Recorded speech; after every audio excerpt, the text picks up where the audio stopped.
Spats, holidays and the high life. Meet Princesses Beatrice and Eugenie. They seem more like twins than sisters. Nobody says Beatrice or Eugenie separately. It is Beatrice and Eugenie. They sort of come together in a pair. Nice dress. Thank you. Like a princess. They're the princesses we love to mock. It looked to the public, that they were never doing anything that involved any serious thought.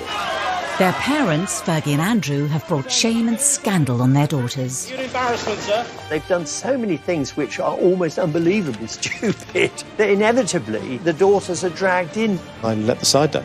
Simple as that. The 9th and 10th in line to the throne have been subject to ridicule in the media. We've had almost as many hats as we've had holidays. And just like our holidays, most of them have been free. Beatrice was widely mocked for her Philip Tracy hat, which was compared from everything from a pretzel to a Lucy. They've been accused of extravagance and privilege. Beatrice famously had about 15 holidays in a year in which she was supposed to be working. And Eugenie definitely got herself a bit of a reputation as a party princess. We've had to learn some lessons the hard way. But how much do we really know about them? A lot of people don't realise that they don't get any money formally from the state. Tonight, using rarely seen footage and in their own words, we reveal the truth about these much maligned princesses. Growing up in the public eye means that every embarrassing, slightly awkward growth spurt or hilarious fashion moment are published around the world. Now happily married, and with motherhood imminent for Eugenie, we ask whether they finally managed to free themselves from their parents' controversial shadows. I think there is a lot about the York sisters to be celebrated. Are they pampered princesses? I don't think they are at all. I think they're the reverse.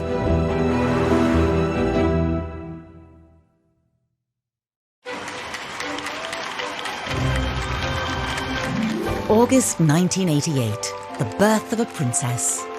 A first child for Prince Andrew and Sarah Ferguson. There was huge euphoria. Everyone was just delighted that there was another royal baby, and they came out of the hospital and posed outside. From all the children of London, congratulations to Her Royal Highness on the birth of a baby girl. It was kind of national jubilation because here was the first royal princess since Princess Anne. Princess Beatrice Elizabeth Mary, blissfully unaware of tradition or ceremonial, took over the proceedings. She was startlingly well behaved, but she did seem to have a sense of occasion. The name Beatrice was really, it was Queen Victoria's daughter, Beatrice, that she was named after. She's Beatrice Elizabeth Mary. So Beatrice has the names of all English queens since 1910.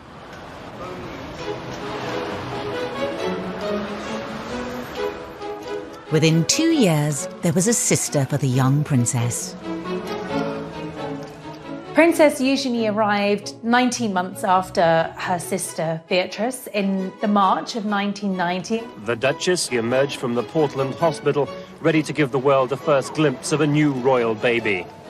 Princess Eugenie was fast asleep, blissfully unaware of her celebrity status. I think everyone was still wishing the Yorks well, and this was an exciting new addition for the family, even if people weren't quite sure how to pronounce Eugenie's name. Prince Andrew's children would be royal highnesses and princesses. Unless he said, look, I don't want them to have titles. Princess Anne had turned down titles for her children, Peter and Zara. But the Duke and Duchess of York thought it only right that their children should have all the privileges of senior royals. They very much wanted them to be princesses and thought that maybe they would certainly end up as working royals. Prince Andrew's insistence that his daughters be treated as senior royals would lead to criticism of the princesses as they grew older.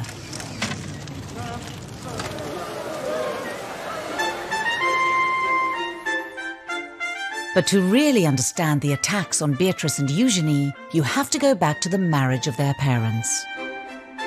It was very much the fairy tale, and I think the British public bought into it. Here was the Queen's favourite son getting married to the vivacious, pretty, bubbly, and very likeable Sarah Ferguson. And at first, the newlyweds could do no wrong. I think Sarah was a breath of fresh air. The royal family really took to her. She just was really suited to Andrew and made, more importantly, Andrew very happy. Kiss her then. Why do you want me to kiss you? Go on, hurry up. Why? Hurry up! Start filming, quick. Go on, dare you. You're a monster. But the Duke and Duchess of York's honeymoon period with the tabloids didn't last long. This is in an era, the mid-80s, when the monarchy had become tabloid fodder. The era of deference was over, and Fergie and Andrew were great for the tabloids. And that's fine if the tabloids like you, and it's fine if you don't in any way misbehave. Fergie came in for a huge amount of criticism for her lifestyle, for her fashion, and what the tabloids called her work-shy attitude, nicknaming her royal idleness. All attacks her daughters would one day have to endure. There was a time where she could do no right with the press. Sarah would come in gung-ho, maybe not in the right outfit, maybe say sometimes the wrong things, and the press sort of then started to really pick on her. While their mother faced an increasingly hostile press, Beatrice and Eugenie spent a privileged childhood at Sunning Hill, the estate given to Prince Andrew by the Queen as a wedding gift. They had built this rather extravagant, very modern palace, which was famously likened to South Fork in the Dallas TV series, and it obviously became known as South York. So their early days were spent there. They were probably far more indulged than ordinary children. I remember going once to the house where they were staying and being absolutely astounded. There was a little sort of building in the garden, and it was absolutely full of Barbie dolls. So they had a lot of stuff, but they were very, very well brought up. Beatrice and Eugenie were also doted on by their grandparents. The Yorks lived a short drive from Windsor Castle and visited often. The Queen adored Eugenie and Beatrice. She saw in them something of her own relationship as a child with Margaret. Well caught, but the next one is Butterfingers. They would often go and have tea with the Queen and Prince Philip, and I think, again, Fergie said that they had, 3 sets of manners. One was for home, one was for when they were out, and the third lot was when they were with the Queen. And they had to be very careful and mind their P's and Q's. Sarah Ferguson's own parents had divorced, and her mother had left to live in Argentina when Sarah was 12. I remember Sarah once telling me that she wrote a letter to her mum, actually blaming herself for her mum leaving. She thought it was something to do with her, and she wanted to be there for her children all the time and have that special bond and that special closeness. Within the first few years of the princesses' lives, Andrew and Sarah's marriage was showing signs of strain. As a serving officer in the Navy, Andrew was spending just 40 days a year at home, leaving Fergie to bring up the still young Beatrice and Eugenie alone. I think the cracks started to show when Prince Andrew was away so much with the Navy. He wasn't with her.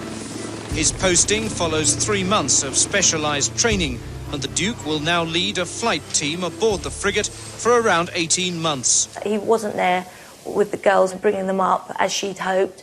And I think Sarah really started to miss him and miss that family bond, that family life. Beatrice was 3 and Eugenie just a toddler when their parents' marriage finally fell apart. And in 1992, photos surfaced in the press of Fergie with another man. A cleaner found a set of holiday snaps showing the Duchess and her 2 children with a Texan Steve Wyatt. Beatrice and Eugenie had a very odd childhood. I mean, where their parents were on the face of it, that remained friends, but they were seeing other people from quite early on. And I think that was probably damaging in a subtle kind of long-lasting way. In March 1992, the Duke and Duchess of York announced that their marriage was over. The announcement that the Duchess of York had initiated discussions about a separation from her husband came as she arrived to pick up their daughter from school. It's always very difficult for children to see their parents split up. And I think perhaps the Queen even felt more maternal towards them, and that they'd had a very hard time. 5 months after the York separation, Sarah Ferguson was photographed by the press with another man, John Bryant. Yet again, Beatrice and Eugenie were with her. Fergie and the children were round the pool, and she was topless, and John Brown was kissing her toes. Beatrice and Eugenie are in the background. I mean, they're there, they're sort of parties to what was going on between Brian and their mother. They, of course, didn't know. They were too little and too young, but they were seen as sort of pawns in this rather unfortunate and rather seedy affair. The Daily Mirror's expose had serious consequences for Beatrice and Eugenie's family life. By the time the story broke, the two girls were at Balmoral with their mother and the rest of the royal family. And Andrew was there, and the Queen was there, and Fergie then had to go and apologise to the Queen, and she said she'd never seen the Queen that angry. Beatrice and Eugenie's holiday was cut short as Fergie fled Balmoral, taking the young girls with her. They would have been distracted by the nanny, but they would have known that their mother was very distressed, and they would have taken on her distress. The girls went back down south. I mean, and at this stage, they were no longer living at Sunninghill. Their mother had a rented home not far away. She had a series of rented houses in Surrey and Berkshire that she sort of moved to with alarming regularity, which in itself must have been sort of destabilising for the girls. Fergie was reportedly banished by Prince Philip from family gatherings, making life difficult for the princesses. Christmas at Sandringham is a big family occasion, and suddenly Sarah Ferguson wasn't there. That must be very hard to understand when they were young girls. Why isn't Mummy allowed in the big house anymore? She was banished to a farmhouse on the Sandringham estate. The girls obviously spent time with her and slept there, and then on Christmas Day, Andrew would collect them and take them to church, and they'd go back up to Sandringham House for lunch with their grandparents and the rest of the royal family. Meanwhile, Fergie was having her turkey Twizzler or whatever she was doing all on her own. Despite the split, Prince Andrew and Sarah Ferguson were determined to do the best they could for their children. Andrew and Sarah obviously had separated, but they were very much kind of co-parenting, very much a united family unit. It was more than just a united front for sports days. I mean, you would expect that for school events. But it went far beyond that. I mean, they were going on holiday together. It meant there was a lot of continuity and reassurance for Beatrice and Eugenie that their parents were still very much part of their lives. Despite their best efforts, Andrew and Sarah's marital problems created major upheaval for Beatrice and Eugenie. But the girls would also face their own personal issues. Beatrice, at the young age of 7, realised something wasn't right. She was finding it very difficult to learn.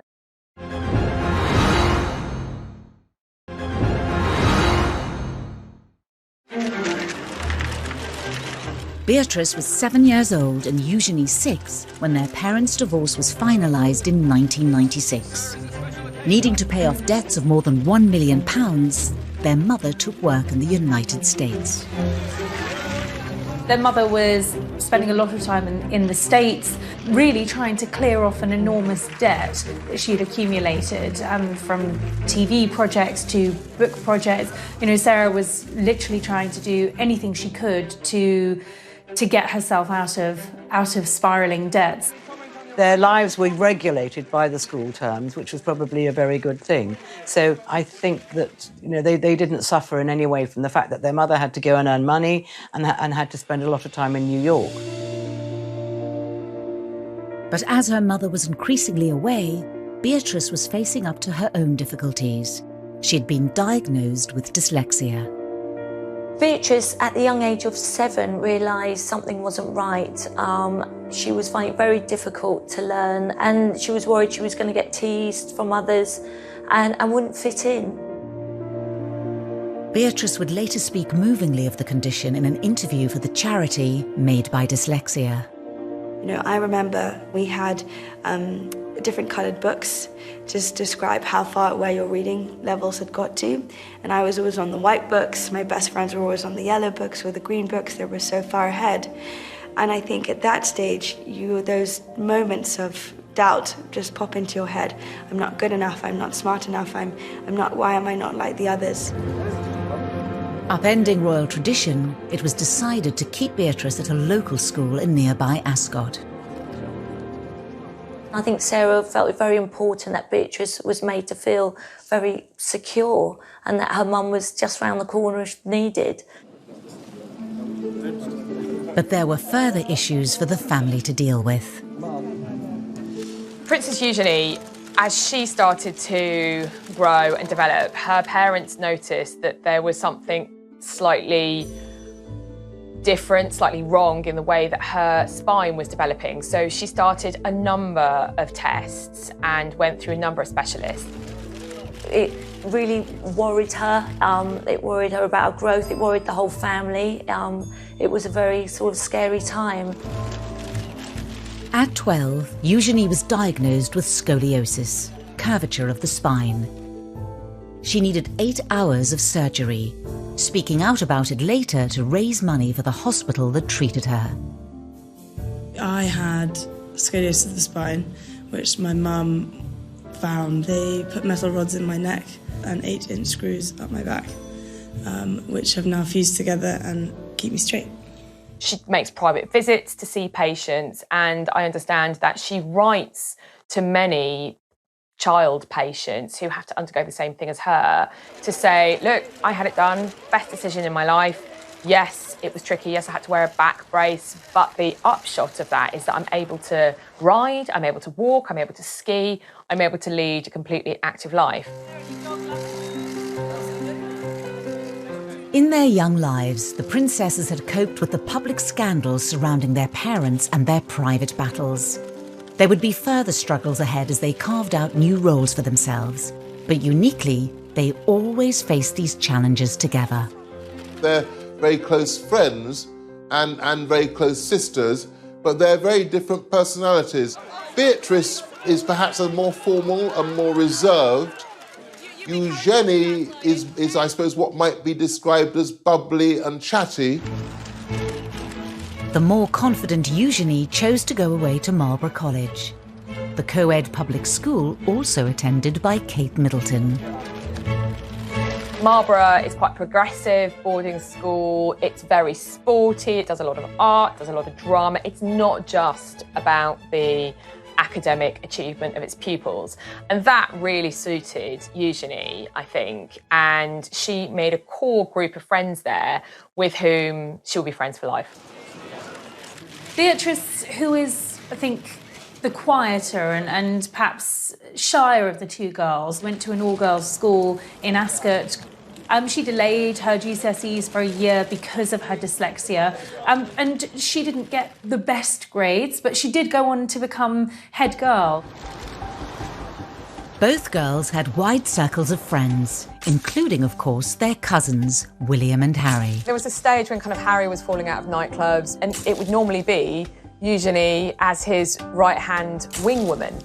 And they certainly enjoyed themselves, and Eugenie definitely got herself a bit of a reputation as a party princess. Away from the limelight, the public began to see a different side to the princesses, and one that wouldn't go down well. They were mixing with a fast crowd, and it looked to the general public, that they were always having a good time and never doing anything that involved any serious thought. The press was beginning to draw comparisons between Eugenie and Beatrice and their parents. I see myself as a mini mummy, so I kind of have this sort of image that anything you can do, I want to do better. So I have to tell you, that's easy. The comparisons were not always favourable. When Eugenie went globetrotting on a gap year to mark the end of her A-levels, the tabloids weren't far behind. The suggestion really was that here was a couple who were living beyond their means, cashing in on their royal connections, and weren't Beatrice and Eugenie going to be just the same. It was almost as if they were tarred with their parents' brush from the outset. Eugenie went to South Africa and on to the Far East. She was sort of flitting from country to country, as most middle-class young people do who take gap years. But of course, she was accompanied by police bodyguards, and that meant we, the taxpayers, were paying for policemen to accompany her to the flesh pots of the world. The taxpayers' share of the bill added to the reported £500,000 already spent on the princess's protection each year. Prince Charles decided, as they would not likely to be very senior royals, that this was too much for the public to pay, so he stopped that. Prince Andrew was so angry that he wrote a note to the Queen saying that he wanted them to be considered as proper royals and he did not want the protection officers to leave them.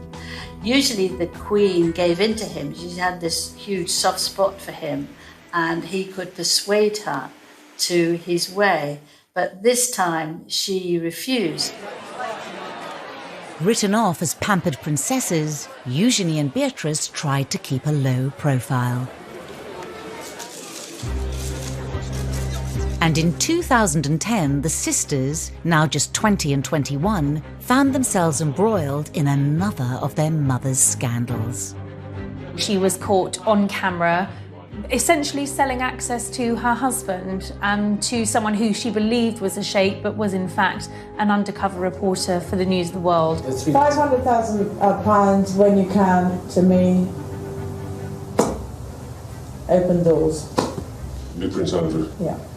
Is that a deal? Yeah. It was a nightmare for Sarah Ferguson. It was a nightmare for her children. It was just a sort of a nightmare for everyone. Beatrice was with her mother when the phone call came, warning them that the News of the World was publishing the exposé. Beatrice, who was at a party held by Naomi Campbell, the model, just kept asking her mother, how did this happen? You know, how? And they left the party immediately, effectively went into hiding, knowing that once again, her mother's reputation was about to be completely trashed. Beatrix admitted that she spent several days crying, and one of her friends went and stayed with her overnight for 2 days because she was so traumatized and so unhappy. Her anger was directed at the press. And just as they have done throughout their lives, Beatrice and Eugenie leapt to the defence of their mother. They called themselves the tripod, and that's exactly what they were. They leaned on each other, they depended on one another, they were absolutely a unit, and nothing was going to come between them. Over the coming years, it would be the turn of Sarah Ferguson to defend her daughters against their critics. People have been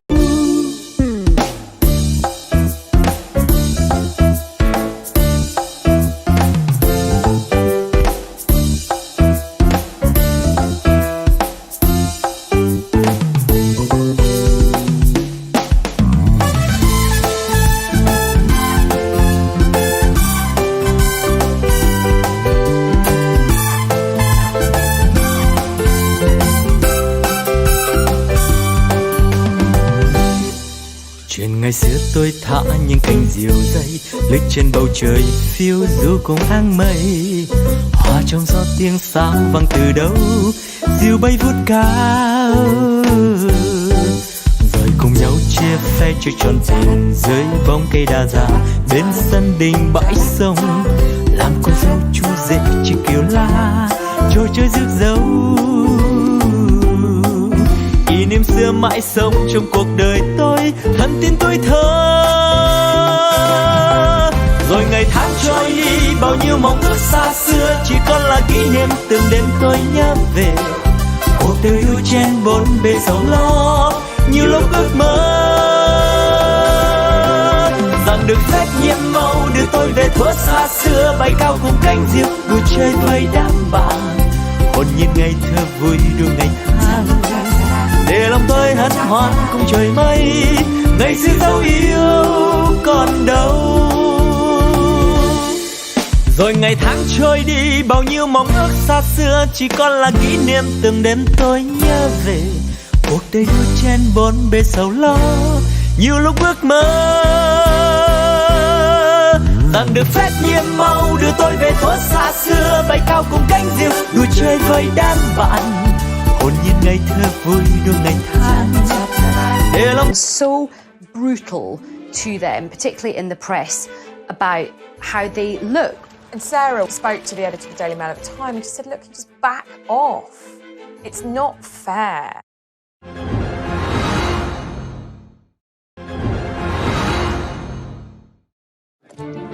Prince Andrew's insistence that his daughters receive royal titles at birth immediately put them under the glare of the world's media.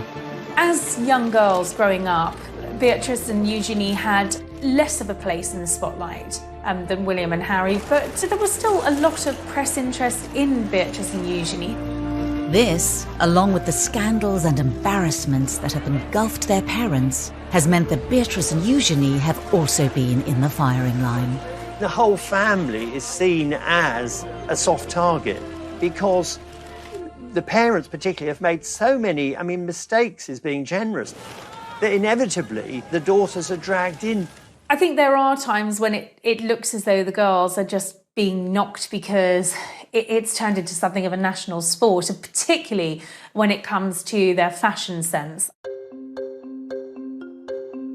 The two princesses have become renowned for their bold designer outfits. People have been so brutal to them, particularly in the press, about how they look, which is just so old-fashioned and sort of sexist in this day and age.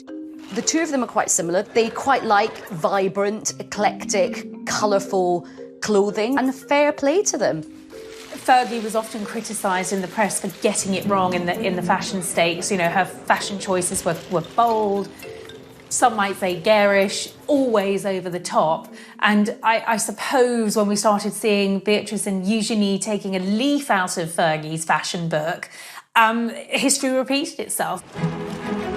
But it was when Beatrice and Eugenie were seen arriving at their cousin William's wedding in 2011 that the ridicule reached new heights.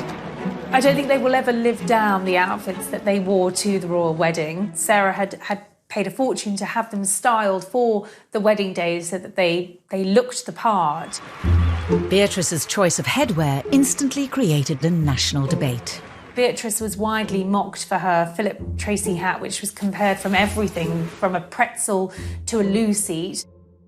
She became a meme instantly. There were lots of jokes going around that it was like a television aerial. This hat was like another guest. It was like the most talked about guest at Kate and William's wedding. Within hours of the wedding, the Silk Fascinator, costing around £2,000, had earned its own Facebook page, and hundreds of photoshopped images of the headpiece were shared online. It did get the headlines, maybe for the wrong reasons, but they're very confident, and I think they have this wonderful knack of just, laughing it off.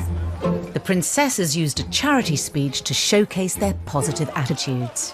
Growing up in the public eye means that every embarrassing, slightly awkward growth spurt or hilarious fashion moment are published around the world. Together we have laughed, together we have cried. Ultimately, though, together we fueled each other's sense of humour. Beatrice actually did something very clever. She turned the thing around brilliantly by auctioning the offending fascinator. It raised £81,000 for charity, which she got a lot of good publicity for that. And it showed that, unlike her parents, there are times when Beatrice is quick on her feet. The princess's love of headwear became infamous and was mocked by the critically acclaimed Channel 4 show, The Windsors. If there's one thing we're famous for, it's our... holidays. Yeah. Hats. So basically, this is just like a small selection of some of the incredible fascinators that I've got. So, and these cost like in and around about £1,000, £2,000 each, which is a lot, like if you're poor. They were called the Frumpy Sisters, the Two Ugly Sisters. You know, the press were very cruel, and that must have been incredibly upsetting for them. In 2018, the princesses opened up about how the scrutiny has at times taken its toll, particularly after one royal engagement. They spent an hour or two in Buckingham Palace meeting dozens and dozens of people doing the royal job, and suddenly a story dropped criticising their appearance and their clothes. They admitted that they were both in tears and trying to comfort each other because they felt they'd been so badly treated. Even Beatrice's weight was criticised when she was just 19, proving once again that life in the spotlight came with serious downsides. Beatrice was pictured on a beach in a bikini, and those pictures were published in all of the newspapers.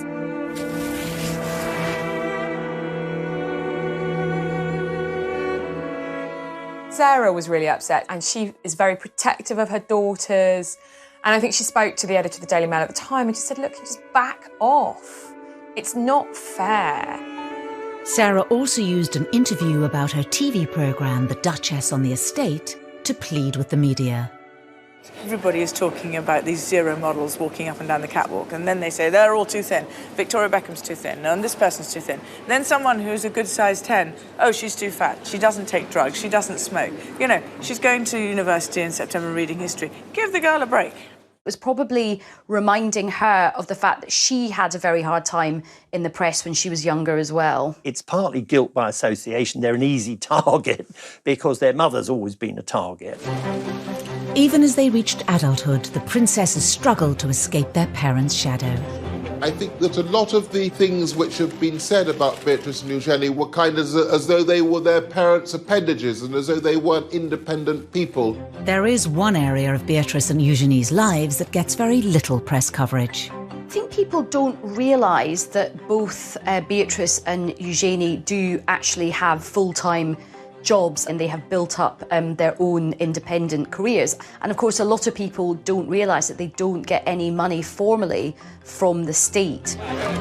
When it comes to their careers, Beatrice and Eugenie are often tarnished in the media by their parents' reputations. Eugenie, we're going to have to get jobs. Is that like when Daddy has a party for Arabs and British businessmen? No, I think a job's where you have to go into a building or something. Yeah. As titled princesses, it was expected that Beatrice and Eugenie would become full-time working royals. When Charles made his vision for a streamlined monarchy really very clear around the time of the Diamond Jubilee celebrations, and that was a big issue for Andrew. His view was that they had the HRH titles, therefore they are blood princesses, therefore they should be full-time working members of the royal family. It didn't pan out that way, and that definitely caused tensions between the royal brothers, Charles and Andrew. For Beatrice and Eugenie, the dilemma of being non-working royals who have princess titles lies at the heart of many of the issues they have to grapple with.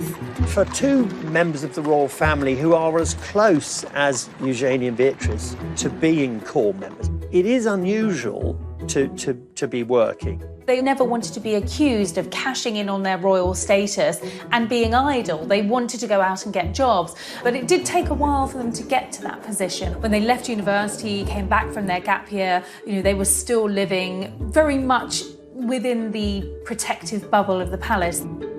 In 2011, Beatrice graduated university with a 2:1. After a year working in New York, she embarked on her current career in the tech industry, splitting her time between the UK and America. They've both actually done incredibly well. Beatrice is the Vice President of Strategies and Partnerships at an artificial intelligence agency, so she's really quite senior in the tech world. Eugenie followed in the footsteps of Beatrice. After also graduating with a 2:1 in 2012, she too moved to New York, but embarked on a very different career path to her sister. Eugenie has seemingly always been interested in the arts, and she went to New York and worked for an online art business. Eugenie had also begun a relationship with her future husband, Jack Brooksbank, who she had met on a ski trip. After dating long distance for 2 years, Eugenie returned to London in 2015. And then she came back and got an amazing job with a huge international art dealers called Hauser & Wirth in Mayfair. With careers outside the monarchy, Beatrice and Eugenie have gained experience that's out of reach for many of their royal relatives. They have one foot in the royal family because they still go to events with core members of the family, and they have one foot in the real world. They do it because they want to work and they're very grounded and they like being around normal people. Distancing themselves from their parents' reputations for failed money-making ventures, the girls forged more stable paths. But as members of one of the most famous families in the world, how normal can their lives really be? They do come back for things like Trooping the Colour and the garden parties in Buckingham Palace. And they do need someone who will understand that they can't be there 9 to 5, 5 days a week. Part of the reason that they have been employed is because of their network. It's because they're Princess Beatrice and Princess Eugenie, and they are styled as such. They kind of get the best of both worlds because they get to earn their own money, but they also still enjoy the privileges of being princesses. We know that in the first year of working in their jobs, they had numerous holidays. They're not clocking in and clocking out, as it were. Beatrice and Eugenie certainly benefit from their royal privilege, and their HRH titles mean their every move is of public interest and open to scrutiny. The princesses' jet-setting lifestyles made headlines once again in 2015. Beatrice famously had about 15 holidays in a year in which she was supposed to be working, and then was horrified when, this was criticised.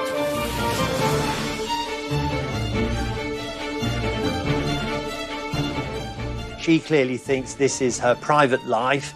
If her employer is happy, then that's absolutely fine. And the same applies to Eugenie. The princesses had clearly inherited Andrew and Sarah's love of the high life, and although not paid for by the state, the many holidays fueled their reputations as pampered princesses. Clearly somebody had a word and made it very clear that there needed to be some settling down. Otherwise, this really was risking damaging the reputation of the monarchy. The princesses showed they were able to respond to public perception in their speech for the charity We. As young working women in the public eye, we've had to learn some lessons the hard way. In many ways, we are grateful for that, in hindsight, naturally. As royals, they also carry out public duties too.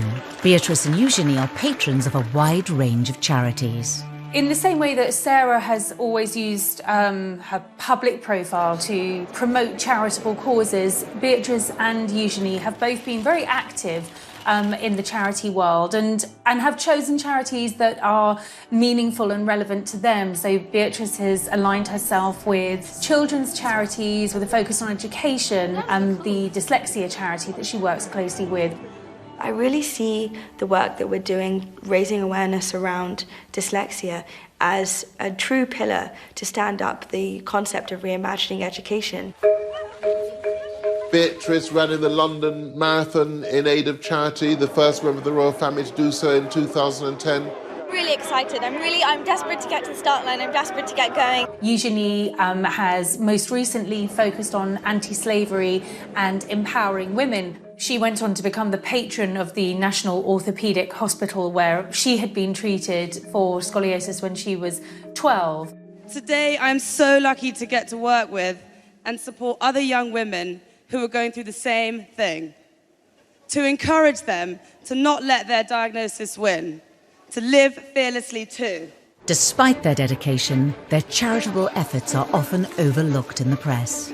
There's far too much focus on perhaps some of the outfits that they've been wearing or what they're getting up to in their private lives. And because there has been so much scandal associated with their parents, that has slightly overshadowed the good work that they have done themselves as individuals.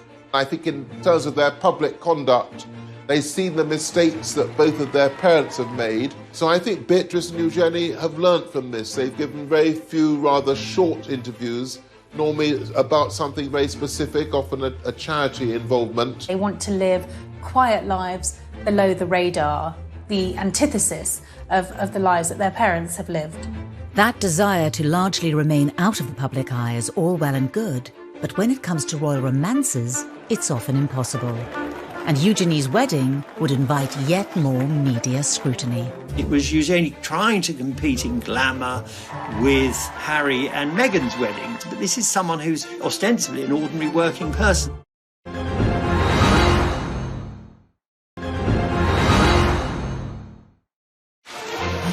The world's media love a royal romance. As the tabloids fixated on Prince William's relationship with Kate Middleton and Prince Harry's rumoured girlfriends, love was blossoming under the radar for Prince Eugenie and Jack Brooksbank. It was something they talked about in a rare TV interview watched by millions on the BBC's The One Show. We were skiing, weren't we? In a friend's place in Nendas, next to Verbier. We were skiing, which was amazing. Love at first sight. Was it? For the pair of you? We met when I was 20 and Jack was 24 and fell in love and we had the same passions and drive for life. They were introduced through mutual friends. He was 4 years older than her, gone to Stowe School, came from a good background. What a lovely couple, great fun. Jack is just very relaxed, very normal. They both like to have a sort of late night, have a few drinks, and it was just an instant chemistry and attraction. Eugenie hadn't had actually a very important or long-term relationship up until then. They dated for 7 years before they got married. Although not from an aristocratic background, Jack mixed in the same circles as Eugenie. They've got similar mutual friends. Jack gets on well with Prince Harry, and Sarah absolutely adored Jack, as did Beatrice, and he just seemed to fit in with the family so well. When they met, Jack was working at Mahiki nightclub, where Eugenie enjoyed nights out with Beatrice and her cousin Harry. He works in hospitality, he is a brand ambassador for a tequila company, Casamigo, and he didn't go to university, he actually went straight into the trade of hospitality. And even Jack couldn't escape being mocked in the Windsor's. Hello, Beatrice. Hi, Jack. I'm just off to work. Have a good day, darling. Tequila. Shots.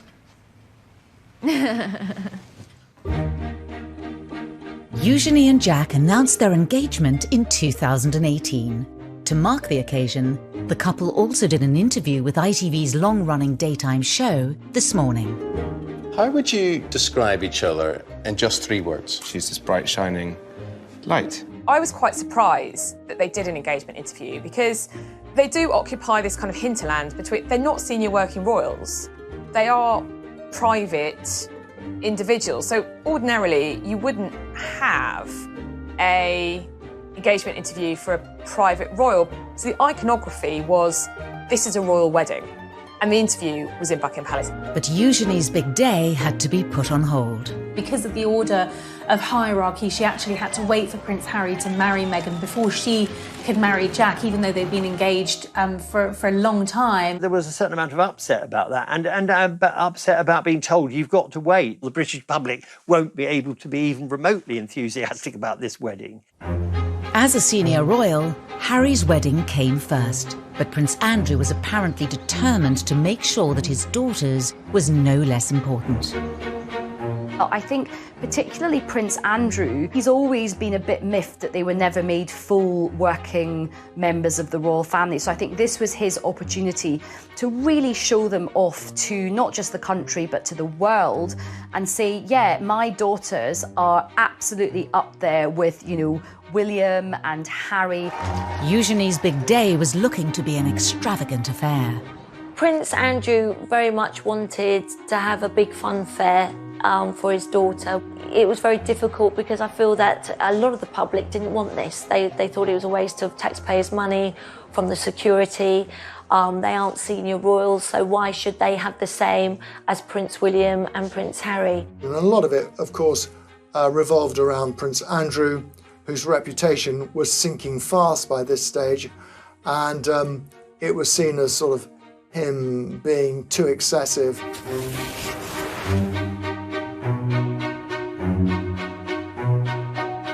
The reception wasn't footed by the taxpayer, but it was thought that all in all that the whole wedding would have cost between about £2 million, £2.5 million, and it was felt that quite a big chunk of that would have been for security. Eugenie already seemed to be an easy target in the press because of her parents' reputations, but the excessive nature of the wedding opened her up to serious scrutiny. She was once again branded the pampered princess. It was Eugenie trying to compete in glamour with Harry and Meghan's wedding, but this is someone who's ostensibly an ordinary working person. And it kind of highlights this slightly problematic tightrope that both princesses have to walk, in that they are royal princesses, but yet they're not working members of the family. The wedding went ahead as planned. On the 12th of October 2018, Princess Eugenie and Jack Brooksbank were married at St George's Chapel, where Harry and Meghan had wed earlier that year. I don't think any of us quite knew what to expect of this wedding. Were the crowds going to turn out for this big day? It actually was a great success. The crowds were out. Eugenie wanted the big fairy tale wedding at Windsor Castle, and that was what she got. When it came to numbers, Eugenie and Jack did certainly outdo Harry and Meghan, with 200 more guests at their nuptials. The wedding was huge. I mean, I think there were 800 guests, but Fergie has a lot of friends and she loves parties and she loves organising parties, and it was never going to be small. Among the 800 guests were many well-known faces. Eugenie and Jack's wedding was a royal wedding, like no other, quite simply because Eugenie has a contacts book just like her mother's, packed with VIPs, famous people who aren't just famous people, they are her friends. There was Naomi Campbell, Cara and Poppy Delevingne, Demi Moore, Robbie Williams was there. In fact, Robbie Williams' wee girl was one of the Flower Girls.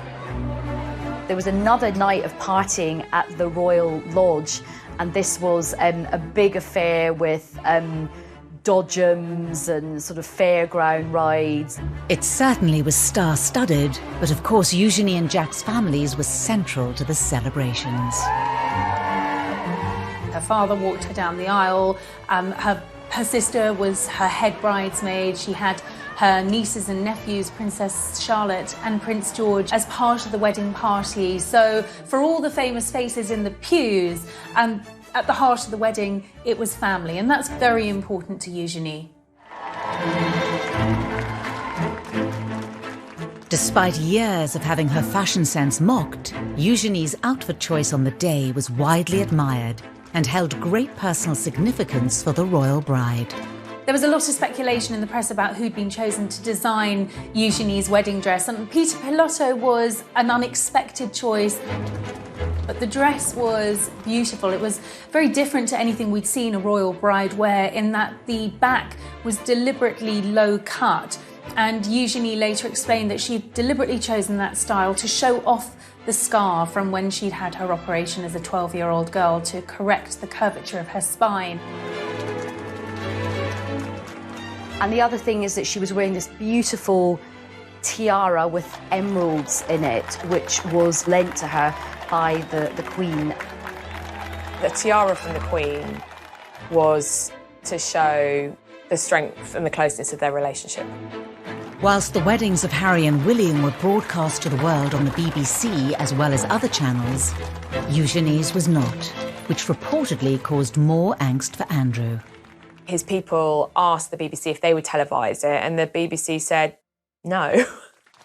In the end, the ceremony was broadcast on ITV in an extended episode of This Morning, watched by 3 million people. There'll be a few more people than most people have. There are a few more than Harry had, but that's just the nature of Eugenie and Jack. They've got so many friends that they need a church of that size to fit them all in. I remember watching the interview they did with Prince Andrew, and I kind of winced. Our wedding's bigger than your wedding. Despite all Andrew and Sarah's efforts to ensure all eyes were on their daughter, attention once again turned back to Harry and Meghan. That day was somewhat overshadowed when, just a day later, Harry and Meghan publicly announced that they were expecting their first child. It's understood that they shared that news with close family friends at the wedding itself. And understandably, that was upsetting for Princess Eugenie. Although Meghan and Eugenie get on perfectly well, they are not good friends. I just don't believe it was a coincidence. But after Eugenie had her fairy tale wedding in the spotlight, Beatrice had no choice but to keep hers out of sight.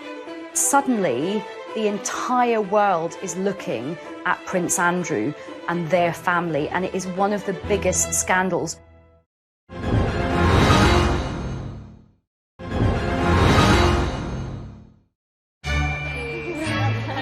Thank you. Before Eugenie's marriage in October 2018, many had expected that older sister Beatrice would have been the first to walk down the aisle with long-term boyfriend Dave Clark. They were introduced through Prince William. Dave's a very charismatic guy, very popular. Sarah and Andrew adored him from the minute Beatrice brought him home. She's a very conventional young woman, so she wanted to get married. And it became clear, despite pressure from Beatrice, that Dave Clark didn't want to marry her. With no marriage in sight, the relationship came to an end in 2016. I think that for Princess Beatrice, she'd invested 10 years of her life with a man that wasn't going to marry her, so that is a difficult situation for any young girl to be in. But a little over 2 years later, Beatrice found love again, after spending time with friend of the family, Edoardo Mozzi. They've known each other for a long, long time. However, they were reacquainted at Princess Eugenie's wedding. This was a courtship that moved very quickly, certainly compared to her previous relationship. Just a year after they started seeing each other, Edoardo proposed. Beatrice's engagement to Edoardo Mozzi was really, really happy for Fergie and Andrew, because Fergie has known the family for a long time, so it couldn't have been happier for her. 36-year-old multimillionaire Mozzi made his fortune as a property developer after studying politics at Edinburgh University. He is of Italian heritage with an English mother, was brought up in England, and is a successful, talented young professional man. After the engagement was announced, the date of the wedding was set for late May. Beatrice knew she wanted a smaller wedding. She didn't want the big wedding at St George's. You know, she'd watched Eugenie have this fabulous celebrity star-studded wedding and had loved that wedding, but it wasn't the wedding that she wanted. It was a step change in the position of Prince Andrew, who'd previously insisted that his daughters should have the biggest and best of everything. He made no bones about it. His children are the granddaughters of the Queen. That gives them a certain status and a certain position. He felt they were entitled to the kind of wedding that Harry had enjoyed and that other members of the royal family had had over the years. Beatrice's wedding to Edo Mozzi was always planned to be a smaller affair than Eugenie's wedding. You just couldn't do the same thing again. There'd been too many criticisms, and And more than that, of course, we were in a year where, well, to put it delicately, Andrew was once again in the most awful trouble. A scandal which had engulfed Prince Andrew for more than a decade hit the front pages once again and threatened to overshadow Beatrice's wedding day. The Yorks have gone through so many scandals, but by far the most damaging has been Andrew's relationship, his friendship with the late paedophile Jeffrey Epstein. It was kind of viewed that when a putative date in May was set for Beatrice's wedding, the firm, the Palace Machinery, were quite concerned with how it would look because they didn't want a massive kind of celebration a la Harry and Meghan or William and Kate because they thought it would be inappropriate. Prince Andrew has strongly denied the accusations made against him. In an attempt to draw a line under the affair and clear his name, he agreed to do a rare interview with the BBC inside Buckingham Palace. The Newsnight interview, which apparently Beatrice got slightly involved with because she thought they could sort it out. But of course it just got worse. Do you regret that trip? Yes. Do you regret the whole friendship with Epstein? Now, still not. The whole thing was just such an unmitigated disaster. So I'm sure she felt upset for herself watching it, really, really protective of her father. She probably felt angry at the BBC. It would have been heartbreaking for her, really, because her parents had relied on her advice for many other things. And this time she was in a very difficult situation and she went against her instinct. I wonder what effect all this has had on your close family. You've got daughters of your own. It has been what I would describe as a constant sore in the family. She wanted the right thing. She wanted her dad's name to be cleared. She believed in her dad. Anything she could do to try and save her father and also to save her wedding day. Their father was taken out of frontline royal duty, making a public wedding difficult.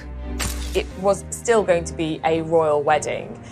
No decisions have been taken over whether to film it. There would have been some photographers, and then the reception at Buckingham Palace would have been private. But of course, the COVID-19 pandemic threw everything up in the air. As the country went into lockdown, the wedding was postponed. Everyone felt so sorry for Beatrice because she was the one that, kept having to change her plans. And of course, this is a virus that doesn't discriminate in terms of class or privilege, and it doesn't matter if you are 9th in line to the throne, you still have to obey the same rules as the rest of us. But just 2 months later, in a move that shocked everyone, Princess Beatrice married in secret. These beautiful photos of the happy couple are the only official record of the day. COVID, in a way, lessened the embarrassment of a wedding at which Andrew had to virtually be brought in a sack because he was in such disgrace. Princess Beatrice managed to pull off something no modern member of the royal family has done. She managed to get married in secret, away from the prying eyes of the press and the long lenses of the pesky paparazzi. It ended up being in actually one of the most beautiful places in England, which is the chapel in the grounds of Royal Lodge, where the Queen worships every Sunday. The Queen was heavily involved in the wedding, even lending Beatrice a modified version of a vintage dress by Norman Hartnell that she herself had worn to a film premiere in 1962. It was just stunning. She looked absolutely beautiful. I think you can see that the Queen really does hold Beatrice very fondly. The Queen also offered her the tiara she'd worn on her own wedding day, in another clear sign of support for her granddaughter. For all the people who criticised her about all her outfits, she really had the last laugh because she looked absolutely box office. The restrained nature of the wedding was well received by the press and the public. It was rather heartening to see the pictures And I thought this is a very good way of dealing with Andrew's fall from grace, dealing with the pandemic.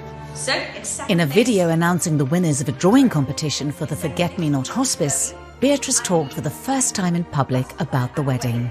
Do you think this might be my wedding? Because I had a chance to get married this summer and it was so much fun. But I'm not sure I looked as smart as Russell Bear does in his outfit. I think Beatrice and Edo were actually very happy that it happened that way. It was very private, it was all very low-key, which is exactly what Beatrice and Edo wanted. With both princesses embarking on the next phase of their lives, what could their future hold in a slimmed-down monarchy?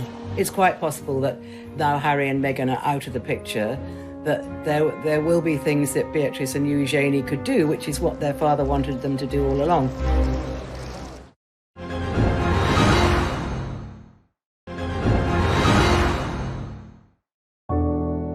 Since their marriage in October 2018, Princess Eugenie and Jack Brooksbank have been living together in London. She continues to try to balance her professional career with royal duties. She has sort of settled into married life. She lives at Kensington Palace in a small cottage, ivy cottage, provided for her by the Queen. But in all other respects, she's leading an independent life, a life independent of the royal family. Her sister Beatrice and new husband Eduardo live in an apartment in St James's Palace. But the global pandemic meant both sisters made plans to be closer to family during lockdown. Beatrix stayed with her in-laws. She gets on very well with her mother-in-law, and they've known her since she was a child. Meanwhile, Eugenie and her husband Jack went to stay with Sarah and Andrew at Royal Lodge. They experienced the dangers of COVID firsthand when Jack's father, George Brooksbank, was left battling coronavirus in intensive care. In a touching video, Eugenie posted their thanks on her Instagram account, where she has 1.2 million followers.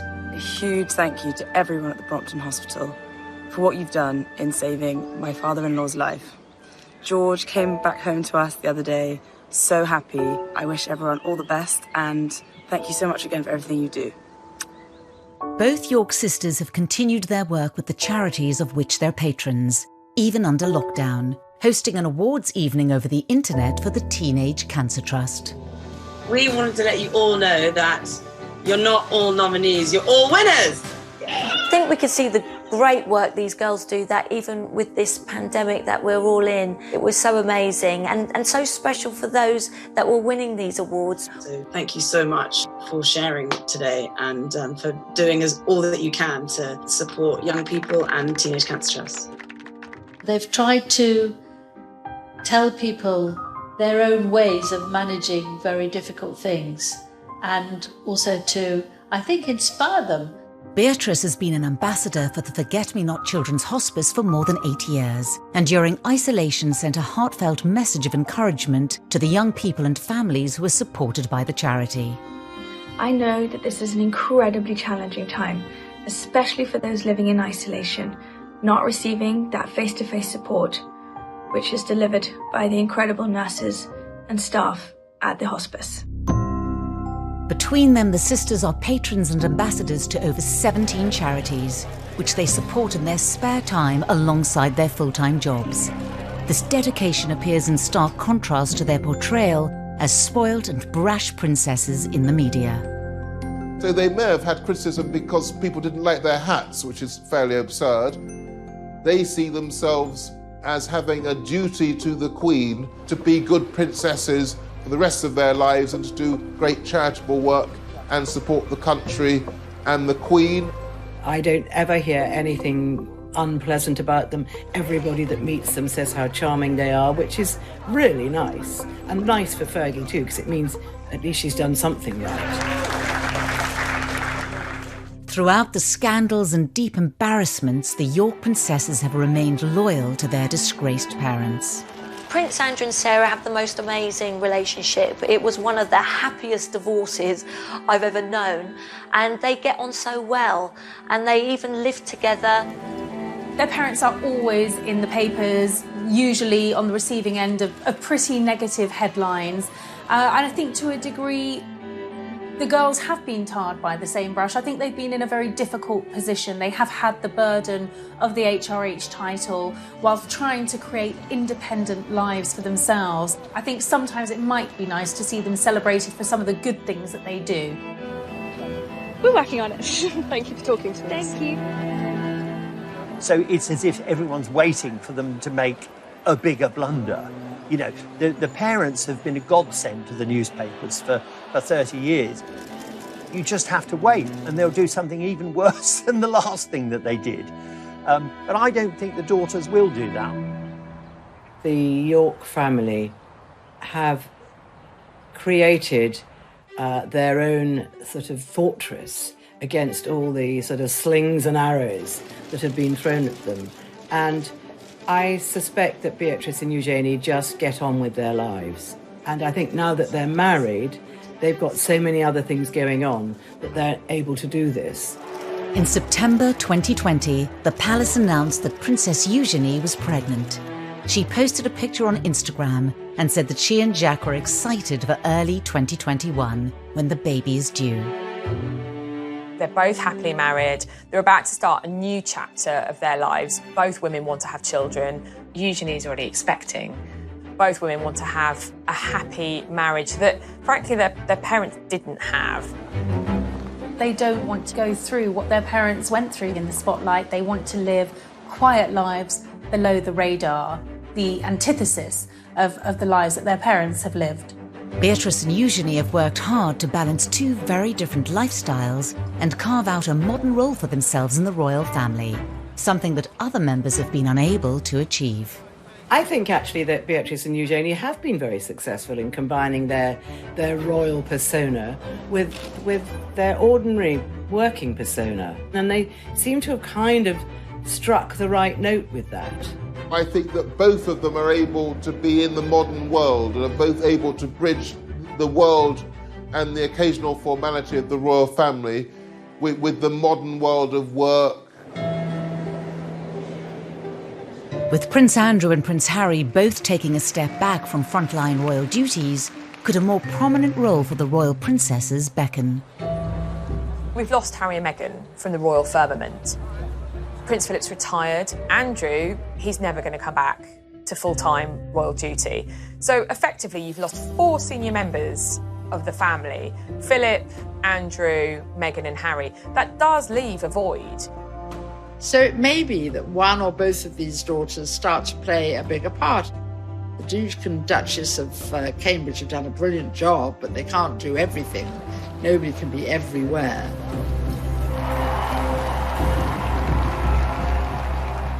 If Beatrice and Eugenie do step up to fill the royal gap, will they be able to change the way we all see them?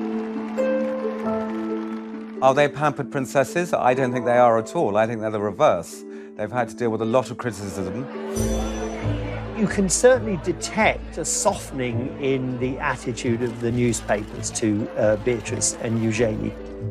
Even the most hard-bitten hack doesn't feel any longer that 2 daughters who haven't really done anything wrong should be pilloried. The girls have definitely won over the public. I think that the public are definitely looking at them with different eyes.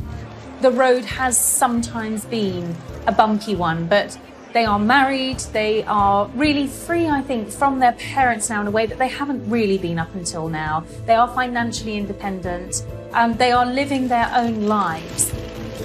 And I think there is a lot about the York sisters to be celebrated.